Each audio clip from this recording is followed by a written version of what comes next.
All right, hey everybody, how's it going? Here to have another discussion. Very, very relevant topic today. Here to have a chat with the William Peterfield Trent Professor Emerita of English and Comparative Literature and the Institute for the Study of Sexuality and Gender at Columbia University. She's the author of Generation of Postmemory, Writing and Visual Culture After the Holocaust. She is the daughter of two Holocaust survivors. And we're here to talk about genocide and Middle Eastern problems between Palestine and Israel. Please welcome Marianne Hirsch. Thanks so much for coming over. Yeah, sorry of course, thank you for having us. And sorry if I messed up that intro at all. I hope that was okay. That's great. Yeah, that's Great. Many departments, so lots of Yeah, a lot to cover. Yeah. You were very busy. Yeah. Okay, well, I thought we could just jump in and start with talking about the Genocide and Holocaust Studies Crisis Network, which you helped to start in April 2025, and why you started it. Well, the problems became really prominent right after the attacks of October 7, 2023. And for those of us who are scholars of the Holocaust, as I am, the way in which the Holocaust was immediately invoked as being repeated through those horrific attacks, and that are like the worst attacks on Jews since the Holocaust, and those parallels were invoked immediately, and then became a kind of alibi for the horrific retaliatory violence on the part of Israelis in Gaza. And some of us came together very soon to say we do not want the Holocaust to be used this way, and especially, I'm a descendant of Holocaust survivors, and I know that my parents would not want their suffering to be used to inflict suffering on others. We feel that it's a responsibility to prevent that, not to repeat it. So that was already a moment of crisis, and the crisis has continued because Holocaust memorials and museums and institutions and universities and scholarly associations have all refused to speak out about the genocide in Gaza. So it created a real crisis in the field. How are we going to continue to research the Holocaust when it's become an alibi for violence and for genocide eventually? And so how is the field going to be able to continue after that? So some of us came together to discuss that. We launched this network with people around, scholars, practitioners, artists around the world. And within 2 months, 700 people joined from over 30 countries.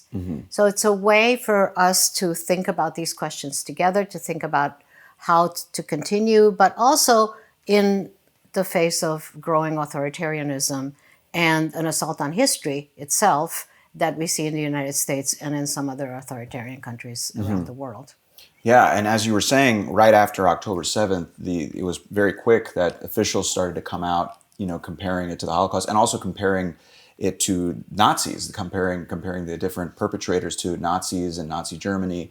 Why do you think that? What about that exactly do you think is the issue? Why is that such a problem? It's not the Holocaust, right? Sure. It's probably not even the worst violence, but making that parallel makes anything possible, because the way in which we've understood mass atrocity to culminate in the Holocaust, and for that to be seen as the exceptional crime of all crimes.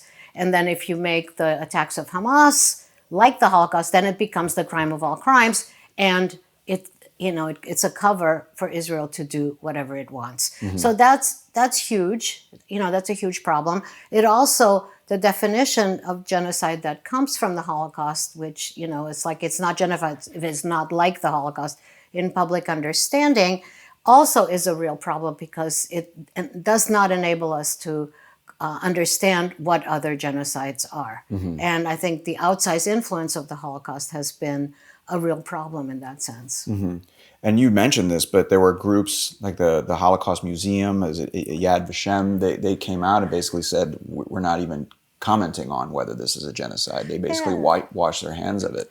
They would not, they made statements immediately about the attacks on Hamas, of Hamas, as universities under pressure all had to do immediately, but there hasn't been a parallel kind of calling out of the genocide that Israel is perpetrating at all. And these institutions have even brought in video images and representations of those October 7th attacks for everyone to see those atrocities, but not there's just no parallelism at all with the mass killings in Gaza. Right. If anything, the opposite is true. It seems like they're trying to censor what's happening. Exactly. In Gaza.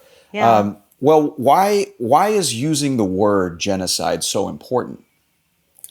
Well, there's a genocide convention, Sure, right? I mean, all of this came out of the Holocaust, and there was a kind of system of international law that was based on prevention. So using that word actually means that countries that signed on to the Genocide Convention are responsible for preventing genocide. So when, already in, I think the end of October 2023, the historian Ross Siegel, who's Israeli, wrote an essay saying this is a classic case of genocide, in October, mind you, right? Everybody's, no, this is not, not so many people have been killed yet. And, and then 2 years later, there's an opinion writer in the New York Times who said, well, if they were really committing genocide, then they could have killed everybody, and they didn't, right? So, some of these arguments are, I would say, pretty absurd. But I think the responsibility that comes from the word genocide and the seriousness of this crime creates a responsibility to try to prevent it, or at least to stop it. And that's what we haven't really had. The definitions are kind of very specific, and the question of intent is really important. So where is the intent? Well, Israeli officials have actually articulated the intent, but, denial is also very much part of the history of genocide.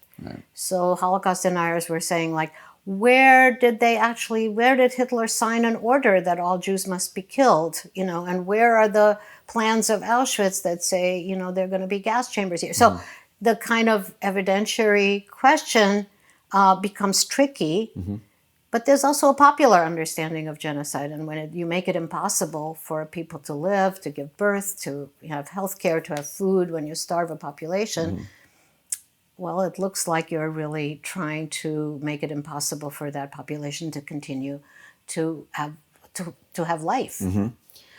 So I think it's important from a moral standpoint, but it's also important from a legal standpoint.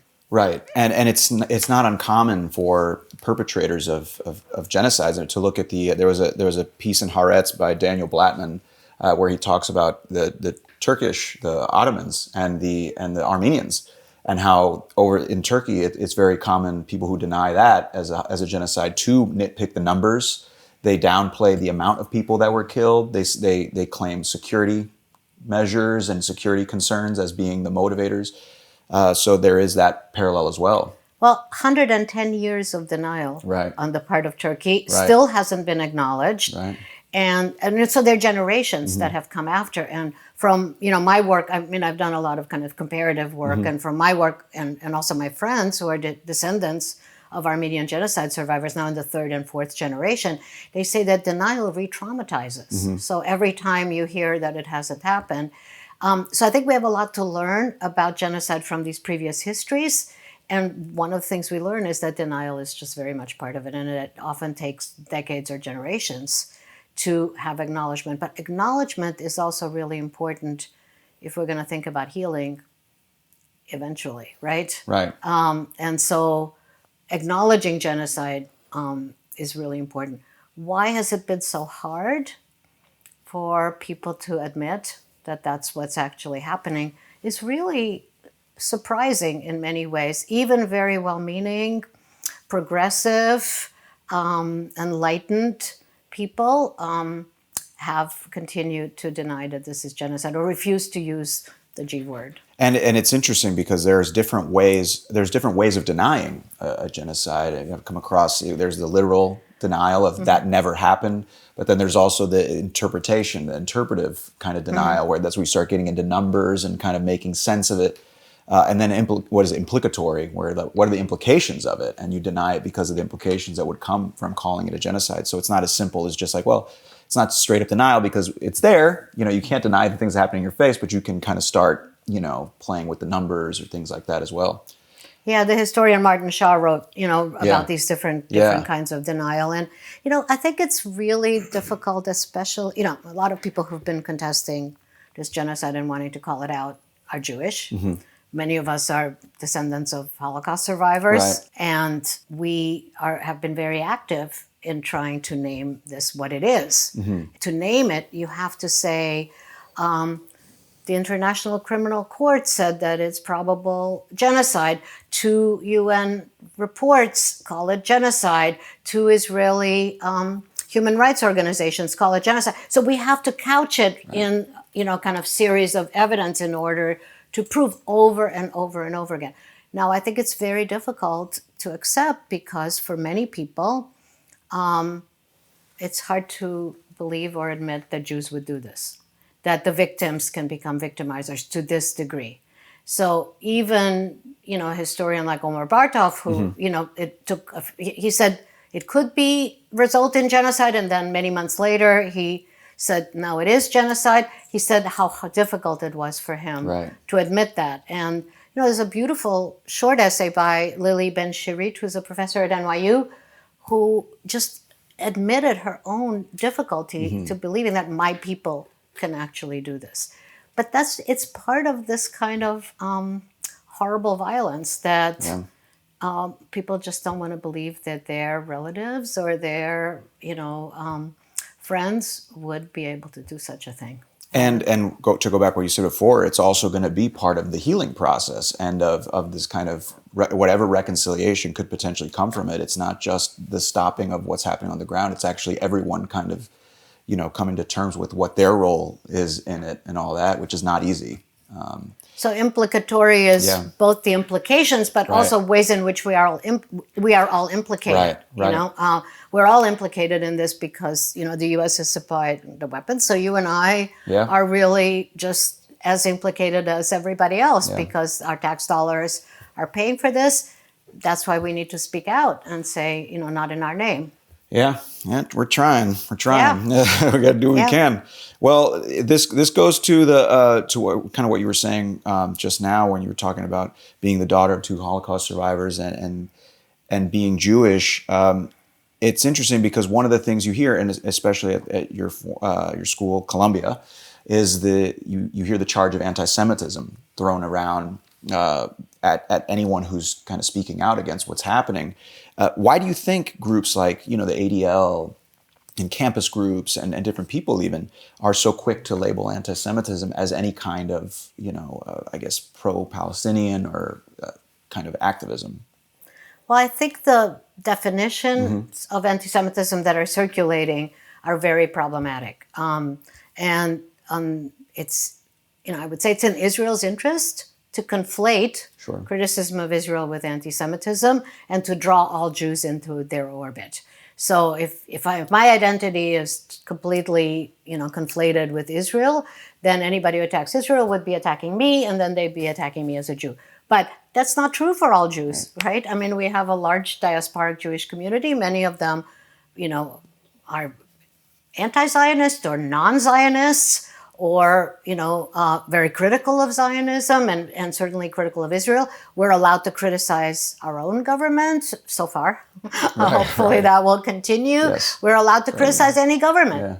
But then we go to Columbia University and we can't criticize the government of Israel because then that's anti-Semitic. So that conflation and confusion is being spread. It has to do with the IHRA, International Holocaust Remembrance Alliance, definition of anti-Semitism that's been adopted in a number of states by a number of countries, a number of states in the U.S., and now by universities. And that definition has 11 examples, 7 of which mention Israel. But 3 are especially problematic. So comparing what Israel does to the Nazis is anti-Semitic. Saying that the formation of the state of Israel is a racist endeavor is anti-Semitic and denies Jews self-determination. I mean, things like that. Right. So it's really about silencing speech, and certainly about silencing support for Palestinians. I think where's the interest? The interest is to protect Israel from criticism, and to view any kind of support of Palestinians or calling out genocide as anti-Semitic then makes Jews who don't understand these conflations feel unsafe. And a lot of this is manufactured. Of course, there is anti-Semitism, but you'd have to define it carefully. There are many different kinds. There's religious, there's cultural, there's a whole history of thousands of years of this. But it's not worse on campuses than other forms of racialized prejudice. Right. Right, and the irony, Peter Beinart wrote about this, where the irony of conflating Israel with Judaism is that if you put Israel's crimes or actions on every Jew, then it's almost as if it's almost fomenting anti-Semitism, because that person, by their own definition, is responsible or in some way connected to what's happening from the country of Israel. Also, I think the whole thing is about fomenting anti-Semitism, because trying to protect one student group at universities. Right. As opposed to all others, because now we're anti-DEI and any consideration of race is now supposedly illegal, right? But not for Jews.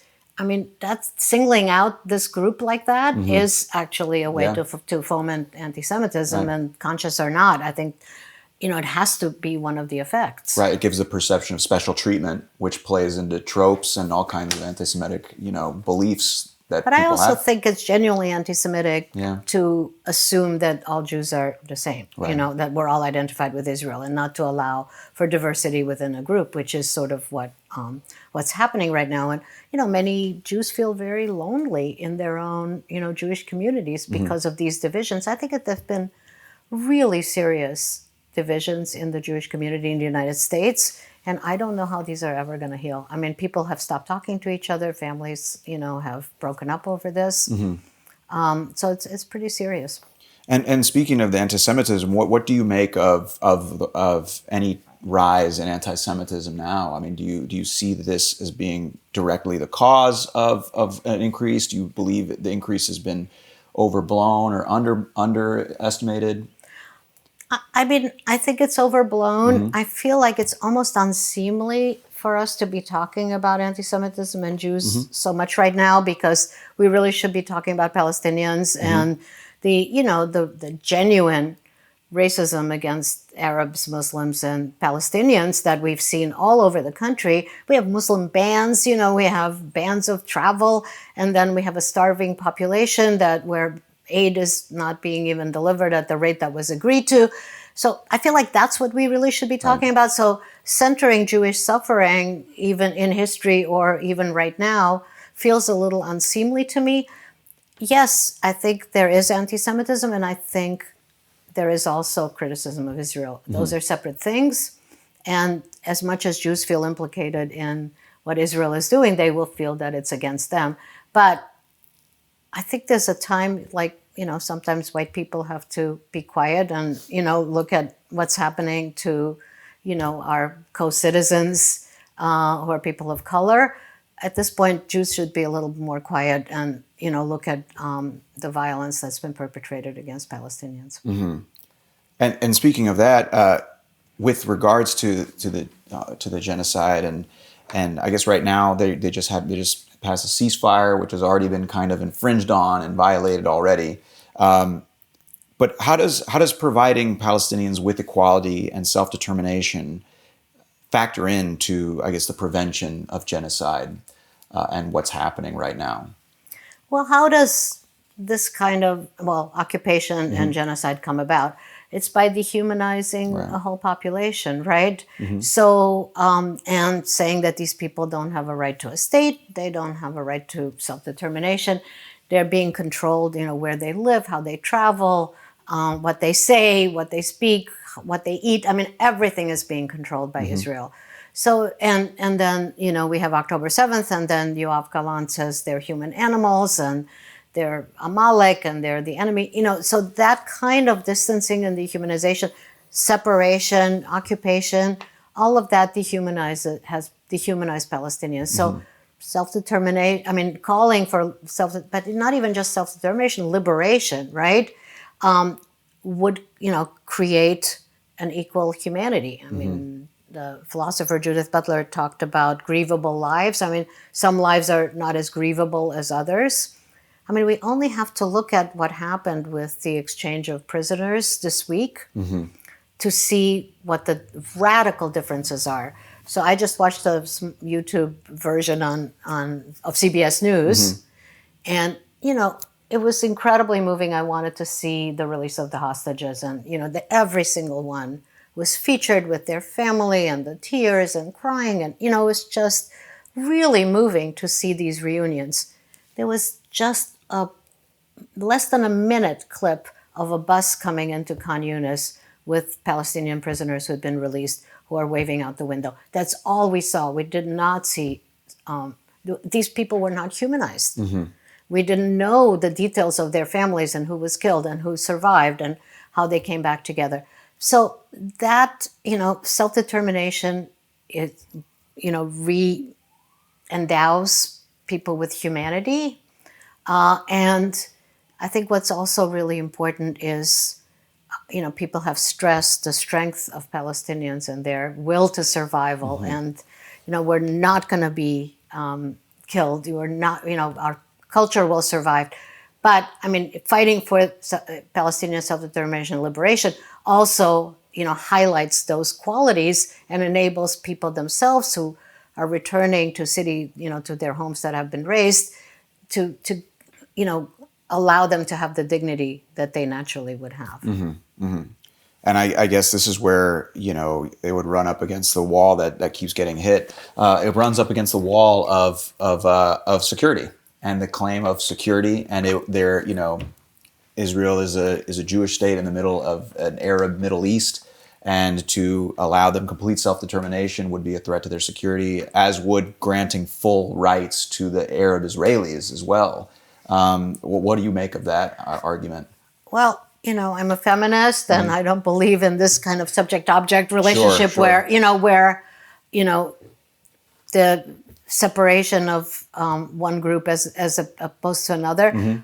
The demand for permanent security denies the interrelation of humans. I mean, we live in bodies, we live in time, we're naturally interrelated with each other, and wanting to build a wall, which is what Israel has done, and demand permanent security rather than interrelationships and common vulnerabilities that we share and an environment that we share. I mean, these populations share water, so one can take the water and deny it to the other, right? So, I mean, if we really could think about cohabitation and how populations that aren't, necessarily friendly toward each other, though I think there was a lot of cohabitation before 1948, I mean, that would, result in a very different thing. So I'm also not, the sort of Israel has a right to defend itself. I'm an anti-militarist. I don't think that was the right way to look at it after October 7th. The first thing was, yes, of course,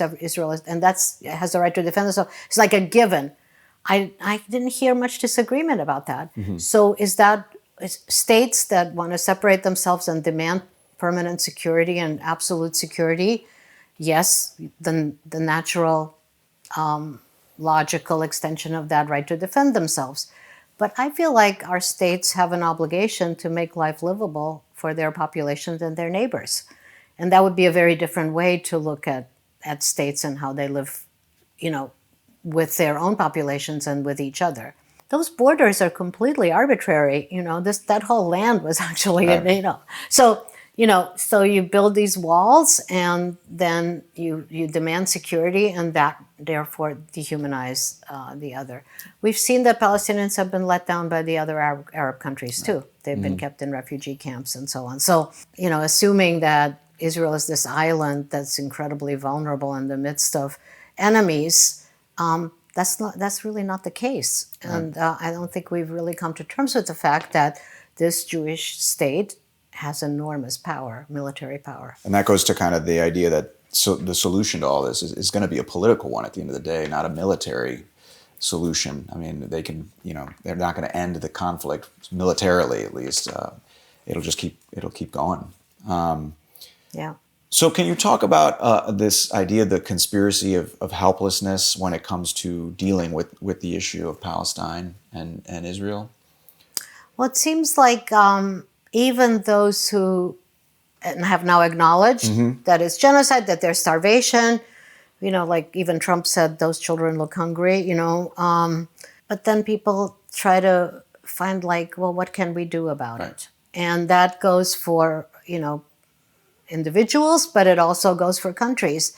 I just fail to understand why those humanitarian flotillas could not land and deliver aid to Gaza. I can't understand why, we have the Leahy law in the US, which you're not supposed to sell weapons to a country that does not allow humanitarian aid. And, Biden kept selling weapons, and then he built a dock to try to deliver aid, which really didn't work, and sneak it in. These countries are not helpless, and we are not helpless. I mean, people, hundreds of thousands of people are out on the street in various European countries who have, yes, recognized the Palestinian state, but recognizing is not the same as really trying to resolve this conflict and putting pressure on Israel. So the helplessness is really in the face of Israel, self-image or self-presentation.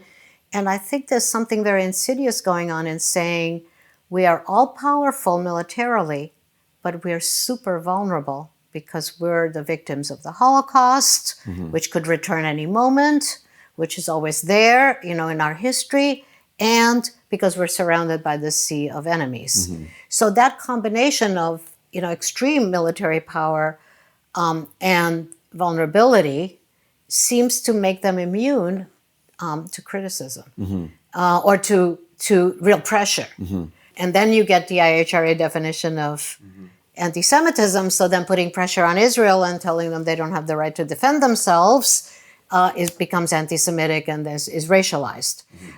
So it's kind of the perfect storm of protection, like an iron dome from criticism that Israel has developed for itself, and it seems to be very hard to crack. But nobody's helpless. I mean, this could stop, the occupation could stop, we could have a diplomatic solution with pressure on Israel. And you brought up the Holocaust and its role in all of this. I mean, the Holocaust played into the formation of the state of Israel. And like you said, it continues to be used as a kind of, not a justification, but at least a motivator for enhanced security and all these different measures.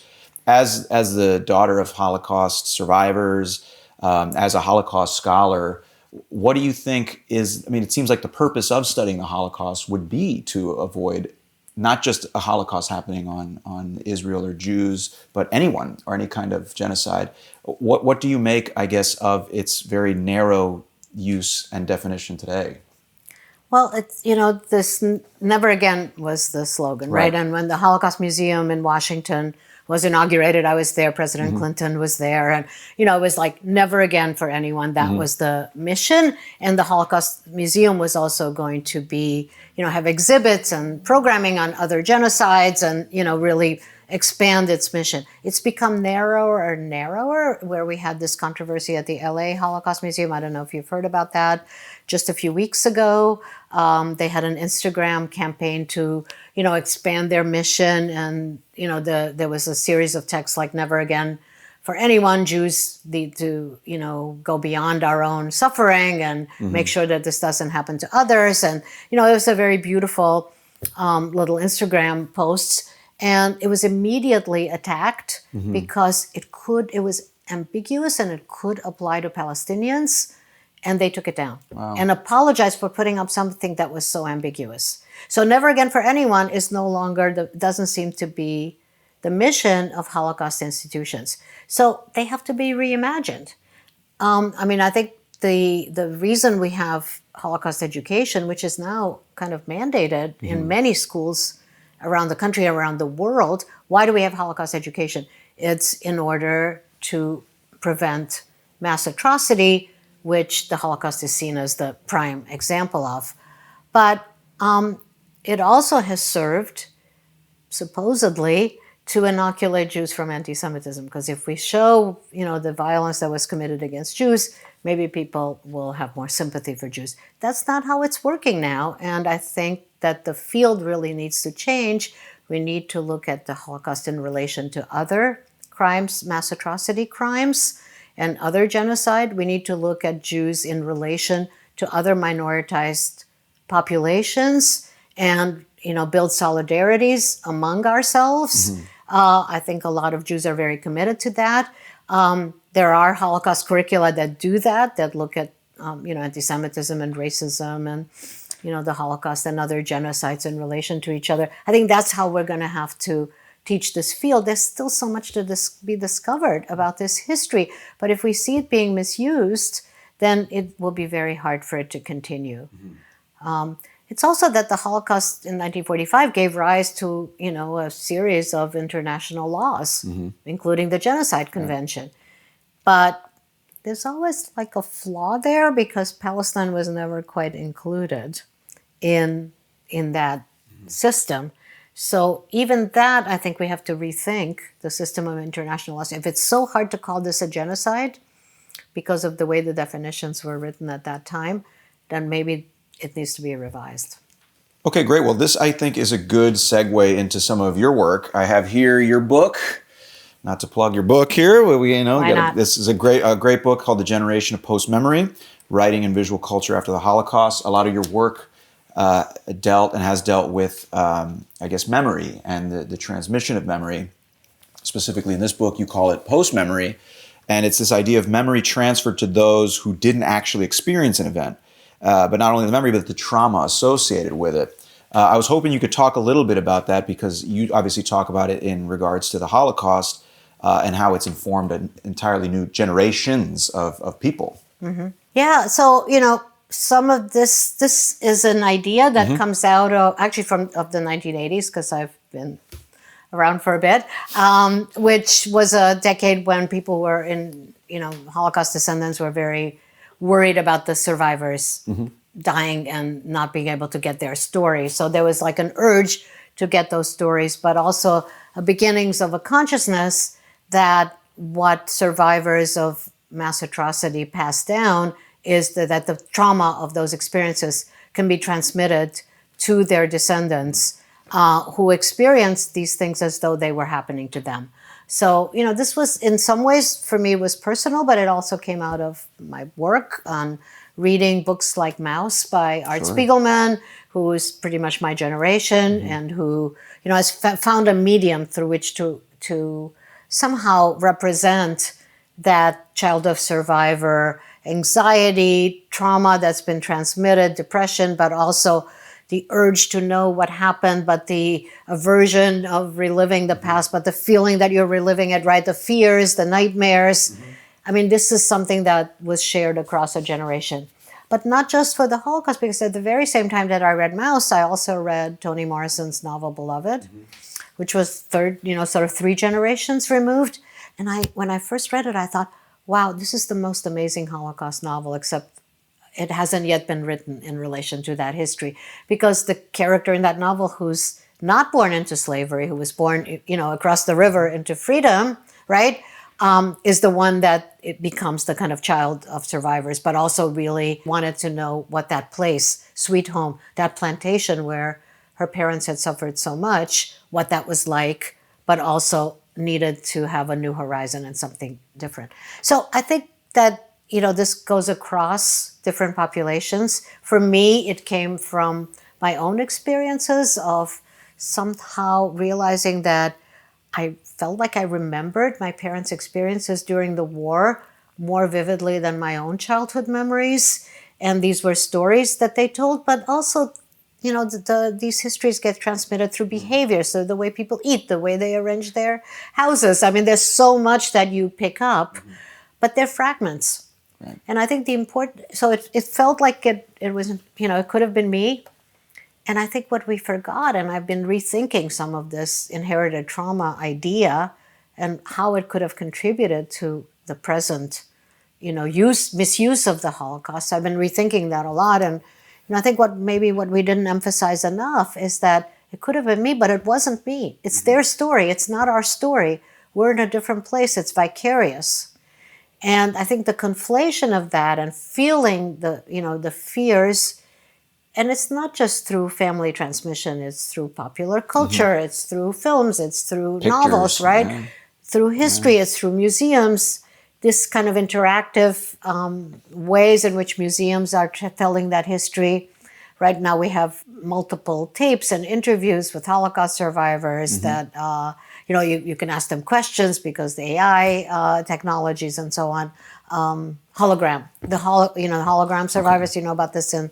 Wow. So museums have actually, the Shoah Foundation in LA, and now also the Museum of Jewish Heritage will have these display, have interviewed Holocaust survivors for many, many hours. And through AI technologies, if you ask them a question, they will respond to that question, right? So students will have the ability to. So this idea that we have to keep this history alive, and that therefore also that we have to keep this trauma alive, has become problematic.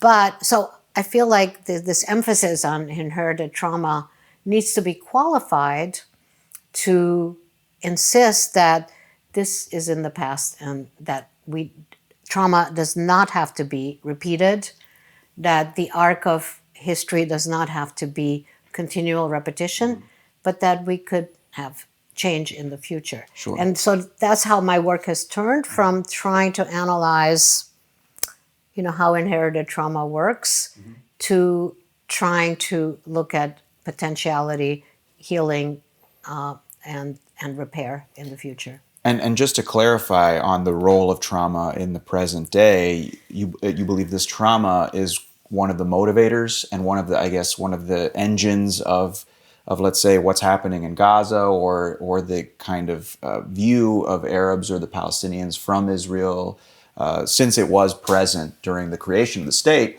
Is that kind of what you believe, that this trauma, this kind of post-memory, has informed a lot of what Israel does or is doing? Well, Jewish fear is real. And, if you inherit this history, then the fear is absolutely real. And we have to make space for that, right? But because it's so deep and primal, it can also be easily manipulated. Right. And I think that's what we've seen. So saying this is Amalek, saying that this is, the worst since the Holocaust, is kind of reactivating a fear that's there and dormant. But Israel's been cultivating this by sending high school students to Poland, visiting the concentration camps. I mean, in the beginnings of the state, Israel was really not interested in Jewish victimization. The day of Holocaust Remembrance Day in Israel is the day of the Warsaw Ghetto Uprising. They were interested in Jewish power. But then Jewish victimization comes to serve a purpose in the way that the state has evolved. And I think that the fear, has actually been reawakened at this particular moment and manipulated. And I think it has to do with the saying that antisemitism is rampant. And so what we're seeing is a kind of contagious fear that has also cast Palestinians in the role of Nazis. And those comparisons have been made, explicitly made, right? But it's a kind of reaction formation, if I might say, because it's actually Israel that's doing what the Nazis have been doing. And IDF soldiers who've gone into Gaza have explicitly testified that they felt like Nazis when they were there. And there's, the pretty serious psychological effects that some of these perpetrators are already experiencing and will certainly be experiencing in the future. So if we talk about post-memory, how will these histories sit and how will they be transmitted to future generations, both in Israel, but also in Palestine and in Gaza? So that's a big question for me. And also the fact that it's all happening now versus, let's say, in the 40s and 30s, it's happening in real time. I mean, you're seeing it on social media and TikTok. People, the diaspora is consuming it in real time. The world is consuming it in real time. So I guess it's a real question mark as to the effect it has or how quickly that effect is felt and manifests itself and whatnot as well. Well, Israel's also controlling information by, murdering journalists. Sure. right? But not just journalists, doctors, nurses, witnesses, right? Of making bearing witness really difficult, and burying evidence by razing entire cities. But the evidence is there, but it also, the trauma sits in the body, and I think we have to think about how Palestinians will be able to build a future in the face of this truly traumatic 2 years, and also many years before that. To try to pivot to a more positive note and a more, I guess, hopeful note. I mean, as a scholar of the Holocaust and genocides and memory and trauma, I mean, what gives you hope in the current moment? What makes you kind of feel a little more optimistic about the present day versus what the world experienced back then? Well, there's been a tremendous amount of silencing of protest voices, but it continues. I mean, I've met at Columbia. I've met, I've taught there for 20 years almost, and I've met all these people who are willing to speak out that I'd never met before. Our Holocaust and Genocide and Holocaust Crisis Network, 700 scholars and artists and activists from around the world who, are able to speak to each other and maybe not agree completely, but really want to fight back. I mean, I think the activism that we're seeing at the moment really gives me hope, and I think in a lot of young people who are engaged in that, who will not sit back in the face of autocracy. So the will to fight back, the courage to fight back, and hoping that this moment will be remembered not only for its devastation, but really for the kind of solidarities that we're building really across the globe. Because, even though these new technologies enable us to witness tremendous suffering, they're also enabling us to make connections in our activism. So I feel like a lot of people who are not naturally activists have become activists. A lot of academics have become activists. And there's a kind of, even though certainly the Trump administration used everything to silence us, people keep speaking. So that gives me hope. I think that might be a good place to end this. I don't think we're going to top that in terms of optimism. I guess, yeah. Well, first of all, thank you so much for having us here. It was very, very helpful and informative. Hope you guys learned something. Before we go, real quick, is there any parting thoughts, any parting words you'd like to share before we get out of here? Well, I think we have to keep studying history, even though Trump is trying to change history in the Smithsonian Institution, and even though some museums are taking down exhibitions because they don't conform to, whatever our president wants it to be. We just have to keep the study alive. So thank you for being, a public historian. Come on, I'm going to start blushing here. I don't want to start blushing. Yeah, no, really. No, but, yeah. This is really important. So I guess I would say, read and think. And I'm just so grateful that we have these alternative media like YouTube. Yeah. Even if, some of our major media have sold out. We have ways to talk to each other. Yeah. And, and for now, who knows if things start getting buried or demonetized down the road. But for now, it is there. And you're right. I think that's an important thing. Well, I guess I'll just say thank you very much for having us, and a nice little coffee as well. I'm wired right now, so it's good. But thank you so much, Marianne. I really appreciate it. It was a pleasure. It was a pleasure to come by and hang out with you. Terrific to meet you. And thank you guys for watching and making it this far. You made it to the end of a longer video. It wasn't just 30 seconds, but thank you guys for watching, and stay tuned for the next thing. And see you guys later.